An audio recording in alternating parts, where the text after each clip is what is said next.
Justo para prevenir y detectar de manera oportuna el cáncer de mama, la Asamblea Legislativa aprobó destinar más recursos. ¿Cuáles? Sepámoslo. La Secretaría de Salud Local y las 16 demarcaciones deberán incluir en su presupuesto 2018 se contemple la construcción y equipamiento de clínicas integrales para la mujer y así garantizar la prevención y detección oportuna de cáncer de mama y cérvico-uterino a través de exámenes de mastografía, ultrasonidos, papanicolau y colposcopía. Así fue aprobado por el Pleno de la Asamblea Legislativa. Todas requerimos estudios periódicos, información y cuidados para la salud. Gobierno y autoridades en general, fomentemos la importancia de la prevención, el autocuidado y los chequeos médicos, con el fin de prevenir cualquier afección, sobre todo el cáncer.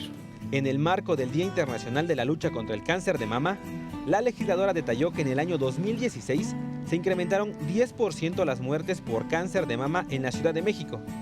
De acuerdo con datos de la Secretaría de Salud Capitalina, cada año mueren 740 mujeres por este padecimiento, lo cual equivale al 16% por cada 100,000 mujeres. El cáncer no es sinónimo de muerte si lo detectamos a tiempo. Es nuestro deber otorgar todas las facilidades en infraestructura médica y accesibilidad a servicios de salud para todas y todos los ciudadanos. De igual forma, los legisladores exhortaron a los titulares de las Secretarías de Salud Local y Federal a fortalecer las acciones para la detección temprana y oportuna de cáncer de mama, garantizando con ello el derecho a la salud y a los servicios.